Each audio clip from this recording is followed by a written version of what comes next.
becoming more and more socialist, and the evidence is clear. We see it. National debt at a historic high, taxes at a historic.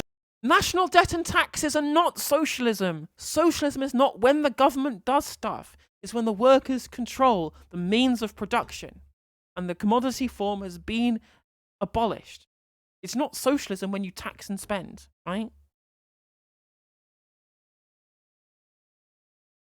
Let's talk property, shall we? Because have you seen the latest proposal from the Labour Party? It's all about basically compulsory purchase orders for land. You have something at the moment called, and this is a tricky one for my accent, I confess, but a hope value, which is basically the potential value what you could make on your land if you were to develop on it. Labour have got a bright idea. What they're saying is that essentially you could give councils the power to buy that land at the cheap rate, i.e. not the potential rate. It's all about boosting house building. What do you make to it, Aaron? I must say, literally every single time you watch GB News and you just realise every single presenter has no charisma. It's so obvious they're just people reading scripts off a teleprompter. It reminds me of Dean Lerner in Garth Marenghi's Dark Place. Just not acting, but telling the truth. Well, it's interesting. I mean, it's broadly more aligned with the approach in Germany, where they do build more homes. They don't have the housing crisis or a housing crisis on a par with what we have. And there's also a historic precedent. So immediately following the Second World War, there were lots of compulsory purchase orders, and there was obviously a mass increase in the stock of housing in this country. So we've got...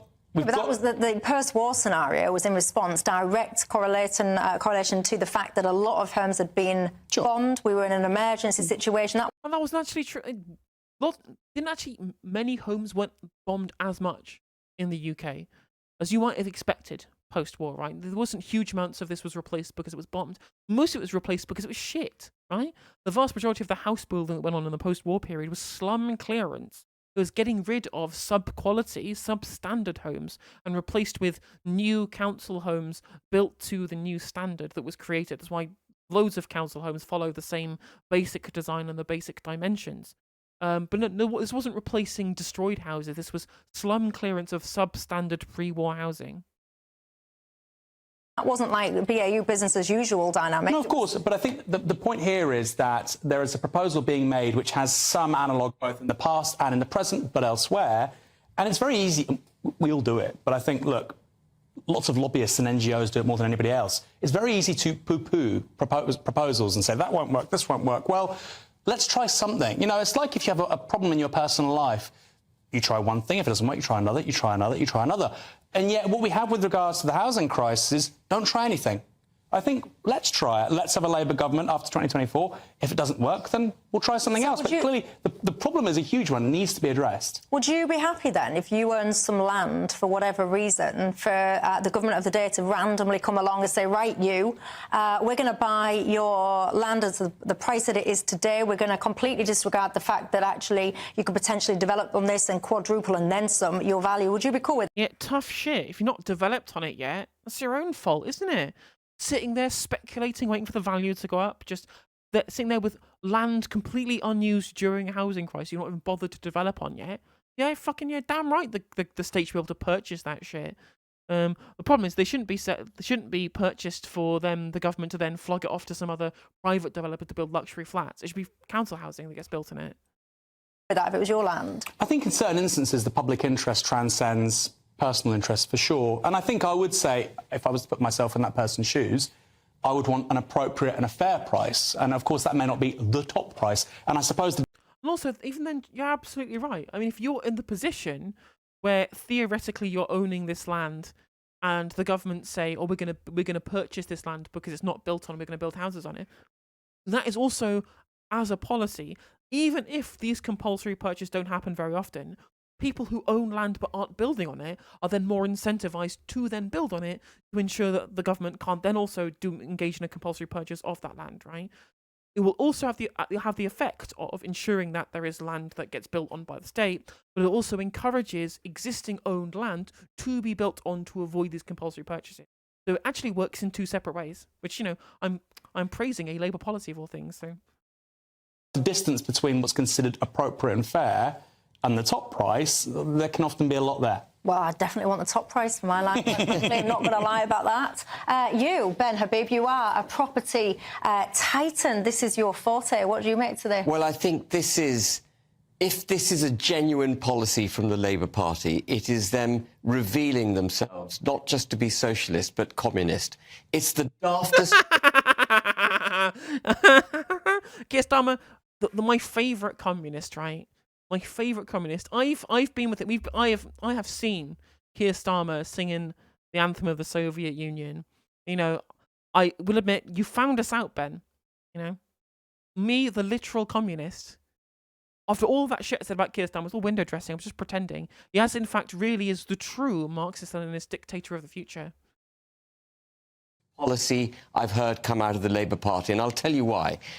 Underpinning the integrity of investment in the United Kingdom, the reason the UK has been for years such an attractive investment proposition for the world is because you've got secure property rights in the UK. This doesn't violate property rights. It doesn't violate property rights because it's part of the compulsory purchase order is ensuring that there is arbitration, meaning that these people get a fair price for the land that's being bought, right? In the same way that if the state nationalizes something, it has to pay through some kind of arbitration a fair price based upon the current share value of whatever it is that they're privatizing. Currently, I disagree. I think property rights on this kind of scale are garbage and they should be done away with. Don't give a shit, right? Corporations can go suck my balls. But really and truly, you know, even under the current liberal model, this still doesn't violate property rights in the slightest, under the same kind of rules that would happen under a nationalisation, which again, people have done nationalisations, right, across the liberal democratic Western world. They've not gone communist. Is Macron a communist for nationalising the remaining stake in EDF? Does that make Macron, centre-right Macron, a communist? I don't think it does. You buy something in the UK, you own it. The government doesn't turn up like a banana republic, like some kind of upstart state, and take it off you just because they have another initiative for it. The notion that the government should have the right across the board to confiscate land for whatever motive is... Well, no, it's purchase, not confiscate, right? They're buying this, right? In Ben's mind, right, going by this logic,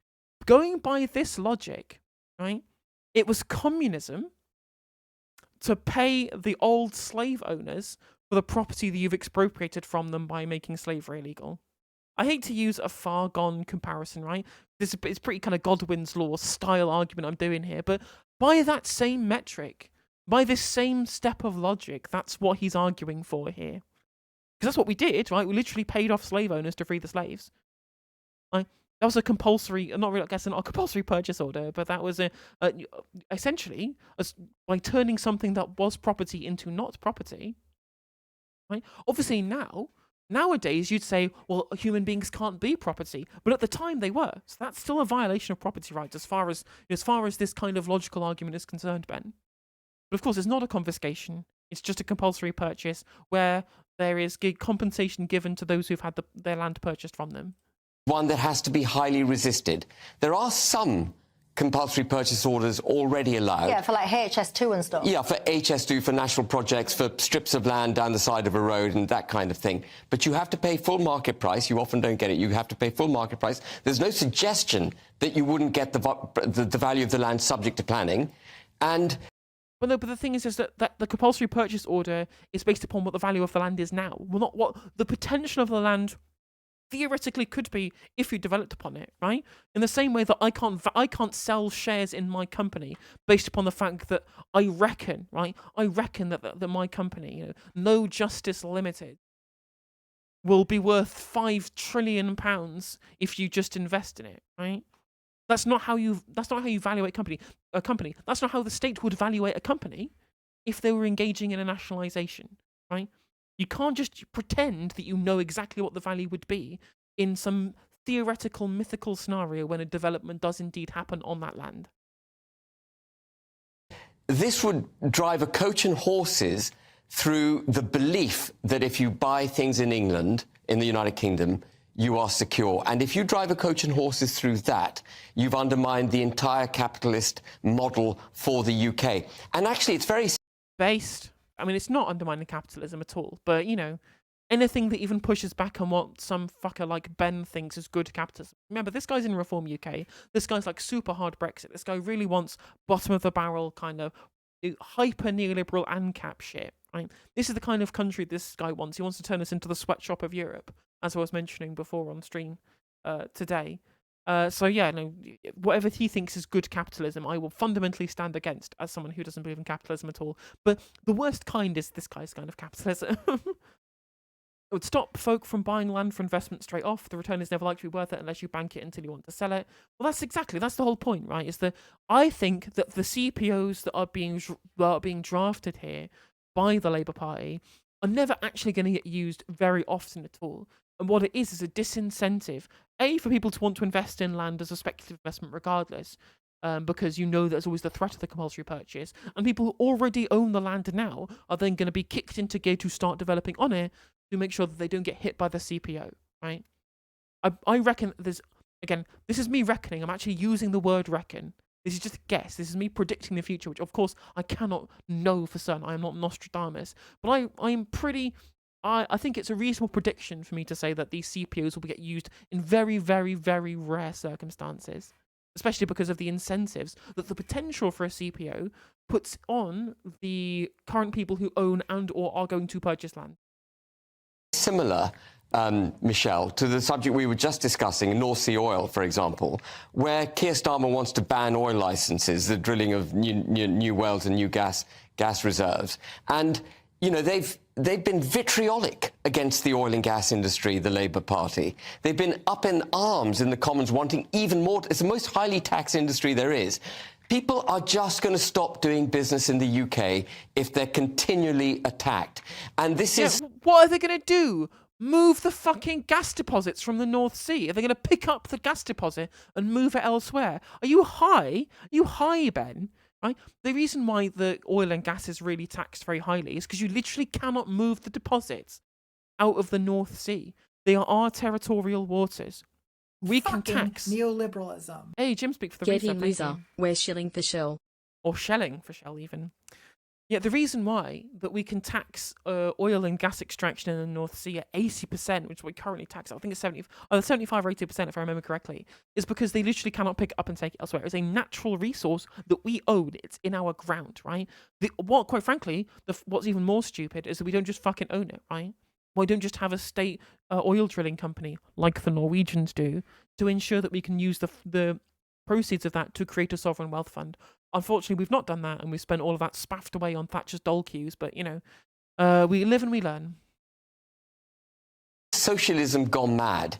Well, you say it's might even sniff of communism. And in Mao's era... The thing is, what's interesting as well is that I think we're going to get to this point. We're seeing it in America right now, where the right wing will literally call anything they don't like socialism or communism. They will repudiate anything to the left of Pinochet as socialism or communism. And what it's going to do is not going to make people go, well, I won't support this because it's socialism or communism. They go, well, hang on a minute, this thing's good. I like this thing. If this is socialism and communism, maybe I've been lied to. Maybe I like socialism and communism after all. And all that, instead of actually turning people away from the policies by trying to link it up with the terrors of communism, right? Most of the people that that would be willing to have their mind changed on these issues are all born post-Berlin Wall, right? Most of these people have never known the Cold War, never lived through the life of the Soviet Union. They're not going to be swayed by this kind of red scare. If I associate something with socialism or communism, I will therefore not support it. Right? They will just look at a policy and go, I like this, I don't like this. I think this is good, I don't think this is good. And then someone will say, well, this is socialism. And go, well, if I like this policy and it's socialism, well, maybe socialism's pretty good. Maybe I'll become a socialist. That's what's happening in America right now. You know, Bernie Sanders comes along and says, let's have the most mildest of mild social democracy. Actually, in fact, let's just go back to the New Deal, right? That's all Bernie Sanders is proposing. The New Deal plus universal healthcare, basically. Not social democracy, just the third way, you know, basically, as far as United States politics is concerned. And everyone on the right says Bernie Sanders is a radical socialist. You can never vote for him. He's basically Lenin at this point. And a bunch of young people are going, hang on a minute, I like universal healthcare. I like the idea of removing non-compete clauses and right to work. But if these things are socialism and communism, then fucking count me a socialist or a communist at this point. They had this thing, the land reform movement, I think it was called, where basically they did take this land off the landlords. I mean, they got a bit carried away and they did actually go on to kill the landlords, so perhaps I'm not likening it too much to that. Keir Starmer won't do that, I think. No, Is Keir Starmer Chairman Mao? Who knows? He's got his own red guards, apparently, the universities, according to Darren Grimes and all his fucking GB News lot, right? Apparently, literally, being inside university is like being propagandized to by the red guard. Yeah, apparently, Keir Starmer is indeed Chairman Mao, right? Because the thing is, Mao didn't compulsory purchase the land. He requisitioned it. He redistributed it at gunpoint, essentially. And then obviously, did the Minecraft on the landlords. No comment. Ho Chi Minh likewise. There's forced collectivization is what happened, actually, both in Mao's China and the Soviet Union and in Vietnam. But that's not what's being proposed here by the Labour Party. well, you see, Not yet. Not yet. There is a slippery slope. Don't you worry that this is just this whole notion of, it's almost like pitting people against aspiration. That's how I feel about the Labour Party. That's one of my challenges. Yeah, because most people don't aspire to be people who sit on empty land making money off of nothing. The only people who aspire to do that are fucking sociopaths. The thing is, I do have aspiration. I have aspirations of being a full-time content creator. I aspire to try and help the world through my politics. I don't think that'll happen. I think I'll just be a random shitter on YouTube with 3,000 subscribers, whatever it might be. If that fails, that fails, right? That's what I want to do, so I'm trying to do it, right? We'll see what impact I can have with what small channel that I do have. But that's the aspiration that I have, and I'm fine with that aspiration, right? The fact that, Miss fucking Apprentice over here, thinks that the only kind of aspiration is the kind where you want to be essentially a fucking parasite on the economy. That's not the aspirational world that I dream of, right? I aspire for a world full of cooperative ownership, right? We rebuild the social contract.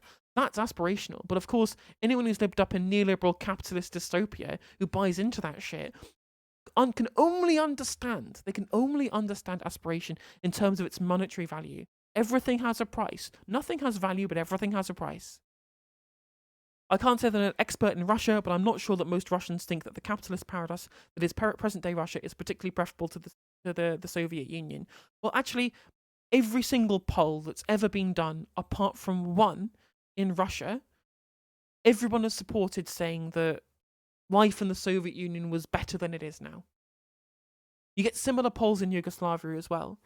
Obviously, you don't get that in other places in the Soviet Union. You definitely don't get that in Poland or Kazakhstan. Places like that, Ukraine, for example. So obviously, a lot of the gains of Russian SFSR was because of the gains that they extracted from the Soviet satellite states. You didn't get as higher quality standard of living in the satellite states because a lot of their resources were consumed by Russia in the Soviet Union, which was unequal. So these are different. But you look at the Balkan states. Loads of people in the Yugoslav states still think that life was better under Tito rather than what they have now. With them. Often I agree with you about the aspiration thing, but I actually think this is the complete opposite, because what we're seeing with regards to housing is the death of aspiration and the failure to reproduce the middle class in this country. Under 45s are generally less likely to own their own home. And I think overall home ownership in this country peaked around the early 2000s. It's around 9% lower today. And I think people in their late 30s now are 3 times more likely to rent than they were 20 years ago. So, and we probably all agree on this. There's a challenge there, so how do you address it? It's very easily addressed. But How? I would just say one final point, sorry. Before He's going to fix it. I'm sure he won't persuade me, but I would say one more thing as well, Ben, and you're saying about a challenge to property rights. The biggest challenge we have to property rights in this country today is inflation. Because if you have an asset here worth X, it's losing 10% over a set period of time right now with regards to inflation. Well, no, unless it's an asset that's also appreciating in price due to inflation, right? Depends on the exchange value of your thing. That doesn't make any sense, Aaron, right? There are plenty of assets that people hold that are now worth more because the money is worth less, right? The actual tangible use value of the asset that you hold hasn't changed. And in fact, as the money essentially depreciates in relative value, the assets relatively gain price, right? Obviously, that's not the case with houses, although that's changing around. There was a little dip in house prices, but it's going back up again as all the cash buyers swoop in, like I predicted that they would. No, I don't think that's really the truth here, Aaron. But in any way, like as Raven pointed out in chat, right, is that we are indeed leftists are collectivists and these are hyper individualists. I'm not an individualist, right? I don't believe that people shouldn't have the individual right to go and make whatever they want out of themselves in life. I just don't think that should be at the expense of other people, right? If anything, the lack of exploitation and coercion is what I really want to see. If you want to do whatever you want to do with your life, I think you should absolutely have the right to do so. That's a libertarian philosophy that I personally hold. But where the buck stops is where you have effect on other people, right? It's not good enough to just say we'll have a non-aggression principle that everybody have out in a competitive market, because competition necessitates winners and losers. And I don't think that level of competition being inside every single facet of our society makes for a good society. In fact, it's the opposite. It makes for a horrendous society where everyone's competing, everyone's an enemy, everyone is someone that you are trying to beat and trying to defeat in these multiple different areas of competition, which it spreads everywhere. It infects every part of our life. Even to the point where we're swiping on dating apps and we have to present this profile of the best of what we could possibly be to everyone out there, theoretically, because we're in a competition with every other face that people are swiping back and forwards on these dating apps, right? Sure, they're convenient. And I think they're really good for that, especially in a world where we are more atomized and where we have fewer ability to meet people in, just kind of naturally in public or in a community, for example, which obviously could be fixed by better communities.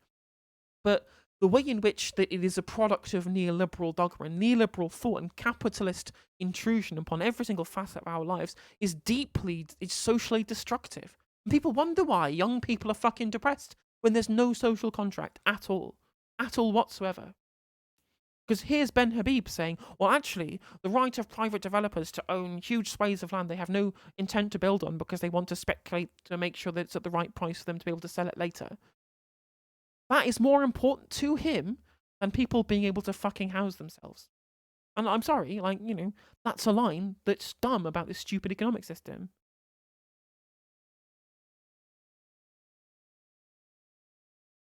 We have interest rates are going up. So if you are, if you owe lots of creditors and you're highly leveraged, that's also a real attack on your wealth. So I think to say, given and the other thing as well is that you're right to point out these ruthless rentier economy loving people are the most cancerous people on the public discourse and on the society more generally. And that, if you're a fan of capitalism, you should hate these people too. Adam Smith hated these people. Adam Smith hated rent seekers because rent seekers are not productive, right? Even if you believe in a cutthroat capitalist economy. You fundamentally should believe that the people's revenue should be based upon the amount of actual genuine productive capacity that they create. And landlords, rentier capitalists, do none of this shit. Right? Asset speculators do nothing. They contribute nothing. They are just parasitic, right? They turn the money into money. They don't create any value whatsoever. They don't increase productivity. In fact, all they do is sap money out of other people for nothing. For nothing at all. Interest rates where they may go in the next 6 months, given inflation, to say that the biggest challenge to somebody with a large portfolio of assets, the biggest challenge is maybe Keir Starmer and CPOs, I think that's a bit of a stretch. No. It's not. I'm not identifying it as a specific economic challenge. It will pull the rug out from confidence in the United Kingdom. It will destroy confidence in the United Kingdom. If you think, and by the way, if they start buying land off you at below market price, before you know it, they're going to be buying derelict blocks of flat for refurbishment and redevelopment, and then they'll move on to fucking based. Do it. It won't happen, of course, right? It won't happen, because again, this is just another slippery slope fallacy from someone who has no real arguments. They go, oh, well, what if this thing that's not being proposed happens, right? That's not an argument. It's indeed an argumental fallacy. Anyone who's learned any small amount of critical thinking will know, right? Slippery slopes are not a real argument, right? Discuss the matter at hand. Don't just fucking predict some kind of future that may or may not exist based upon someone wanting to go further than what is being proposed. No. Stop that. That's not how arguments work. To big houses, which they think should be blocks of flats, and you've driven a wedge through confidence in the UK. It is madness. And this is, I just want to finish. We have had 25 years of unbridled attack on Anglo-Saxon capitalist system. We are progressive. Anglo-Saxon, yeah, of course. The first people who really imported capitalism to England was the invasion of the Angles and the Saxons, right? That's who imported capitalism. No, it wasn't the result of enclosure, 400 years ago, whatever it might be. Don't get me on the years, right? I'm not a history buff, right? No, it was originally the invasion of the Saxons that brought capitalism to England. Becoming more and more socialist, and the evidence is clear. We see it. National debt at a historic high, taxes at a historic. National debt and taxes are not socialism. Socialism is not when the government does stuff. It's when the workers control the means of production and the commodity form has been abolished. It's not socialism when you tax and spend, right? And fiat currency is not socialism, right? National debt is not social. Quantitative easing is not socialism. None of these things are socialism. Just because it's the government doing stuff does not make it socialism. Historic high, inflation out of control, public sector broken, unemployment rising. Really, what do you mean the wrong MTG? Surly Dev with the resub on with Prime. Thank you very much for the Bezos bucks. Thank you for throwing your my way this new month actually. So this will contribute to next month's. Thank you very much. Appreciate it. An inability to match jobs that are vacant with people who are not in jobs. The whole system is breaking, and it is. Your own philosophy, your own political ideology believes in the Nairu, right? Your basic control for inflation is having a minimum level of unemployed people, right? Are you proposing, Ben? Are you proposing a federal jobs guarantee? Have you turned into a modern monetary theorist all of a sudden? What the fuck are you talking about? You need to, you know as well as I do, Ben, that within a capitalist economy with no federal jobs guarantee, once you go below a certain level of unemployment, because you want to match people with jobs match unemployed people with open job vacancies. That's what I was like. Open job vacancy in the labor market, right? You create an inflationary spiral. That's just basic economics. Breaking under the weight of socialism, and this would be almost the final straw, if you like, and it wouldn't result in new houses being built. It wouldn't work. So what's because the government is useless at doing anything. Government's useless at building anything. It's not like for 20, 30 years, whatever, we're building hundreds of thousands of council houses every single year, right? We already have the blueprint for this thing that fucking works, and we stopped for no reason. The state has already proven for decades in this country that it can build plenty of housing delivery when local authorities aren't hugely starved of budgets because of austerity. They have to do. Hang on. What they have to do, I'm going to pause on that cliff edge, right? Because Ben Habib, he's got the answer. He's just told us he's got the answer. Wow, incredible. This man is unreal. Like, imagine not understanding your own economic philosophy so badly that you think that anything that isn't what you believe is socialism, and you also just don't understand how inflationary spirals work in relation to unemployment.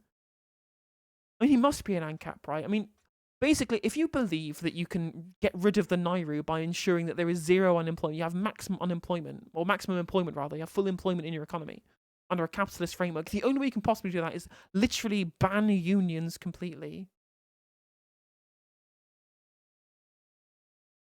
These people don't understand anything beyond their own greed. I mean, well, true. Hey-ho. I mean, that was funny. I mean, at least now we know that Keir Starmer is indeed the resurrected Mao Zedong. So now I guess I'm voting Labour now. If you enjoyed this video, please do consider liking and subscribing. It does help out the channel and the algorithm. And if you click the bell notification icon, it will let you know when I go live and when I upload videos. If you'd like to follow me on social media, my handle is @NoJusticeMTG, and that is Twitter, TikTok, Facebook, Instagram, Twitch, and YouTube. If you want to support my channel in a more financial manner, you can do so by becoming a member for just 99p, by super chatting, or by supporting me on Patreon, with the link is in the description of this video, and hopefully I'll catch you on the next segment.